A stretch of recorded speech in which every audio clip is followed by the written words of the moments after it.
Assalamualaikum warahmatullahi wabarakatuh. Jumpa lagi dengan saya Tama dalam Ada Apa Gerangan Season 2.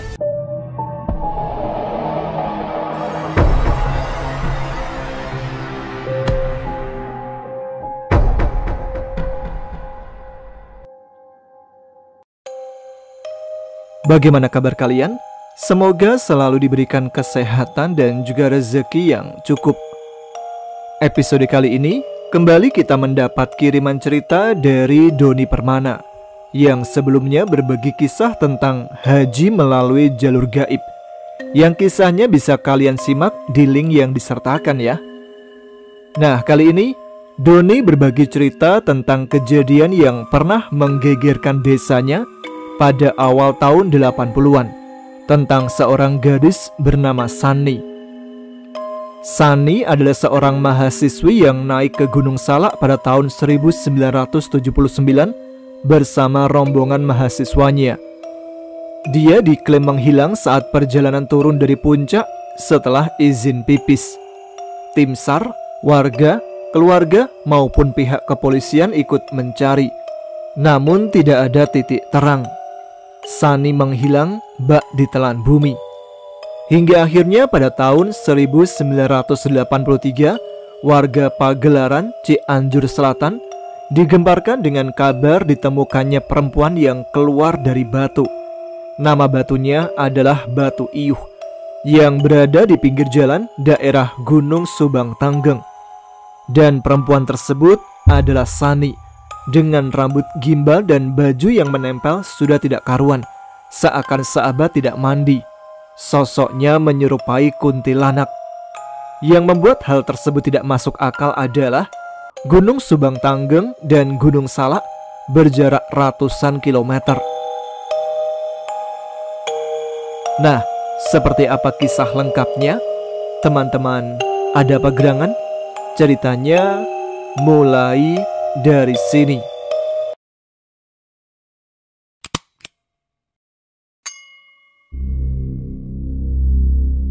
Sani adalah seorang mahasiswi di salah satu universitas di Jakarta. Kegiatan Sani di saat libur kuliah adalah mendaki gunung bersama teman-teman mahasiswanya. Kebetulan, di suatu bulan di tahun itu, kuliah libur cukup panjang. Sani bersama teman-temannya memutuskan untuk mendaki Gunung Salak. Sedikit penjelasan, pendakian kali ini terjadi di tahun 1979. Gunung yang didaki adalah Gunung Salak. Kurang lebih 10 orang lebih yang mengikuti pendakian. Kamis pagi semua sudah berkumpul. Persiapan dan perlengkapan juga sudah lengkap. Rombongan berangkat dari Jakarta. Selama perjalanan dari Jakarta hingga sampai ke puncak gunung, tidak ada kejadian yang aneh. Semua berjalan lancar.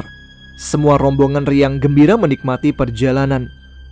Rombongan menginap 2 malam di atas puncak, dan pada hari Sabtu pagi, semua rombongan memutuskan untuk turun. Setelah semua di-packing kembali, rombongan pun turun. Tapi di saat mau turun, Sani datang bulan. "Aku haid nih tiba-tiba, turunnya santai aja ya," pinta Sani kepada rombongan sebelum turun gunung. "Lah, bukannya kamu bilang minggu kemarin udah beres haidnya?" ucap Nia. "Kecapean kali," jawab rombongan yang lainnya. "Kamu bawa pembalut kan?" tanya teman lainnya. "Bawa dong," jawab Sani. Setelah obrolan sesaat, rombongan pun turun dengan hati riang gembira. Namun di tengah perjalanan, salah satu rombongan meminta break karena kebelet pipis. "Break, kebelet pipis nih," ucap salah satu rombongan perempuan.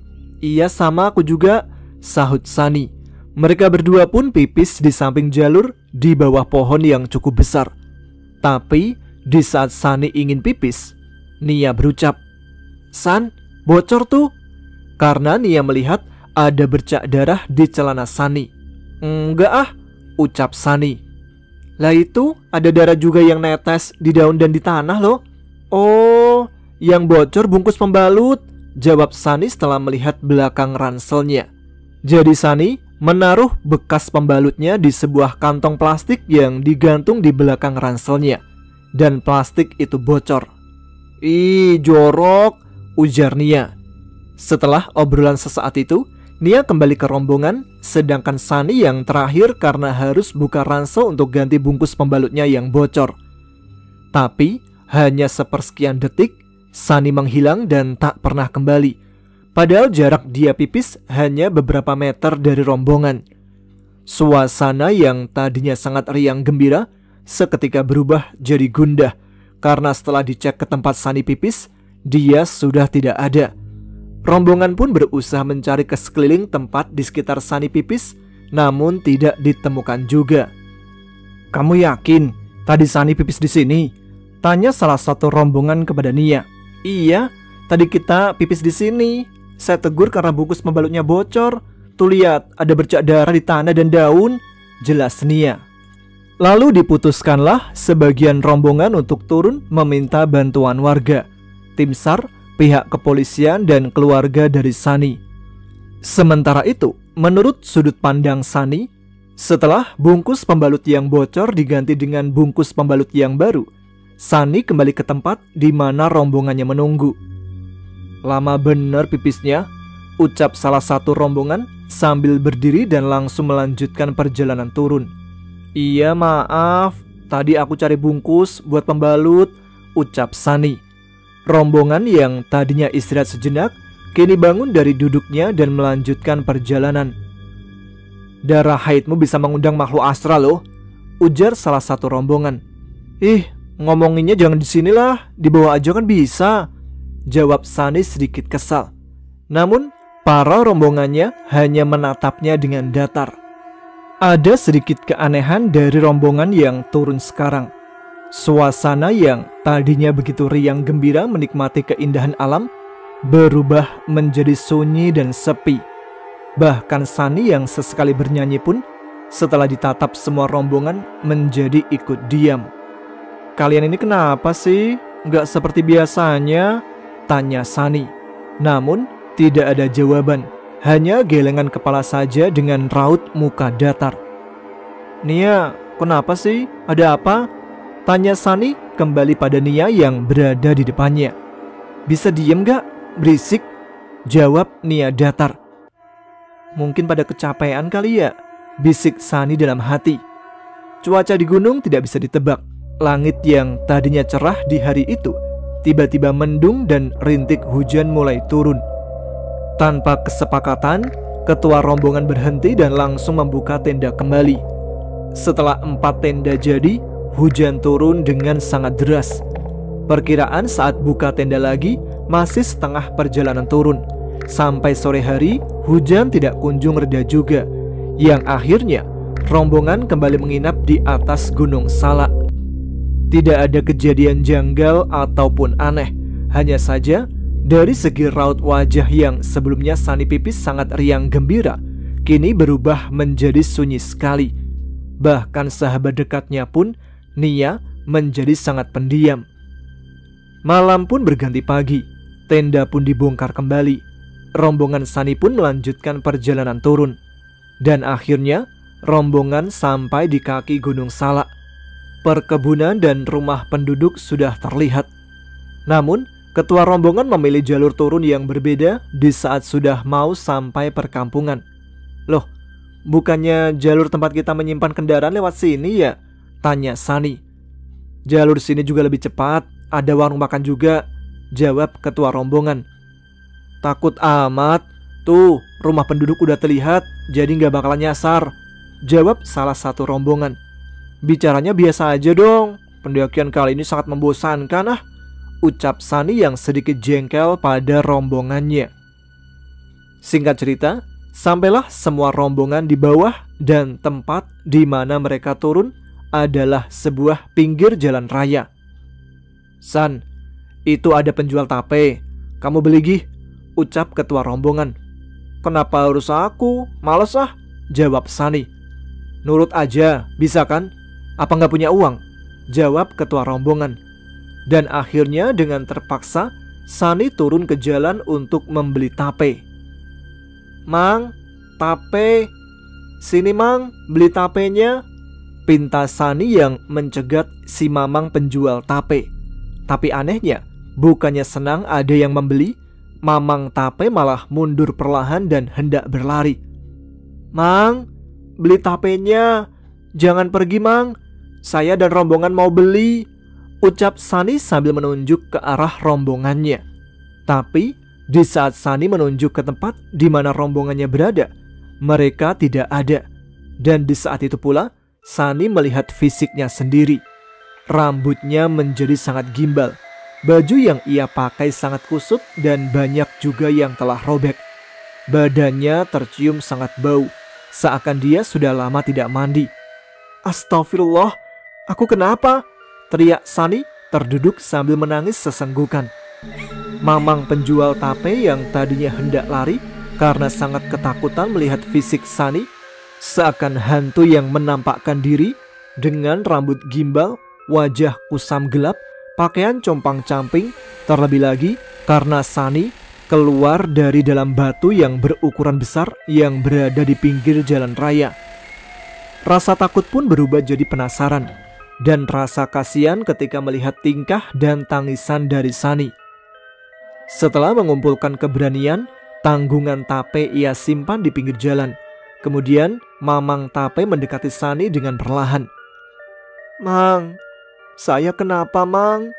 Padahal tadi sebelum mau beli tape saya tidak apa-apa. Dan kemana rombongan saya, Mang? Mengapa mereka meninggalkan saya?" ucap Sani kepada si Amang penjual tape. "Memangnya Neng dari mana dan mau kemana, Neng?" tanya penjual tape. "Saya itu habis naik Gunung Salak, Mang," jawab Sani sambil menangis. "Astagfirullahalazim. Ya sudah, ikut bapak ke rumah yuk," ajak si Amang penjual tape. Penjual tape kaget mendengar jawaban Sani yang naik Gunung Salak dan turunnya keluar dari dalam batu yang berada di Gunung Subang Tanggeng, daerah Cianjur Selatan, yang jarak dari Gunung Salak itu sangat jauh. Bila ditempuh dengan berjalan kaki bisa berminggu-minggu. Mendengar jawaban dari Sani, si Amang penjual tape langsung bisa menyimpulkan bahwa perempuan yang hampir menyerupai hantu di hadapannya telah dikerjai oleh makhluk astral. "Ya sudah, ikut bapak pulang ya, Neng. Kita bersihkan dulu badanmu. Nanti ceritanya di rumah saja," pinta Amang penjual tape. Tanpa banyak pikir, Sani pun ikut pulang bersama Amang penjual tape. Tapi baru dia mau melangkahkan kakinya, tiba-tiba Sani pingsan. Neng, bangun, sadar Neng." Amang penjual tape berusaha menyadarkan Sani yang tidak sadarkan diri, tapi Sani tak kunjung sadar. Kemudian digendonglah Sani ke rumahnya bapak penjual tape. Di sepanjang perjalanan, banyak warga yang bertanya kepadanya. "Mang, bawa siapa? Kok kayak hantu?" tegur salah satu warga. "Perempuan, dibawa dedemit, bukan hantu.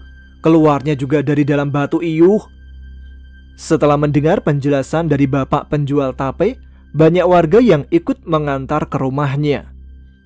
Singkat cerita, sampailah Sani di rumahnya penjual tape. Di sana ada banyak sekali warga yang juga menjadi ikut mengantar karena penasaran.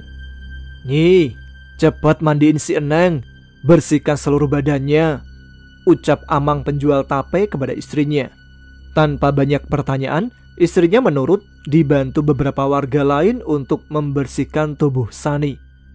Banyak sekali pertanyaan yang terlontar, tapi Sani hanya diam. Singkat cerita, Sani pun sudah bersih, cantik, manis seperti sedia kala. Dan bapak penjual tape memanggil Pak Ustadz di kampungnya untuk minta didoakan, karena Sani seperti orang yang masih linglung. Sani pun didoakan, dan anehnya saat sedang didoakan, Sani langsung tidak sadarkan diri. Biarkan dia tidur.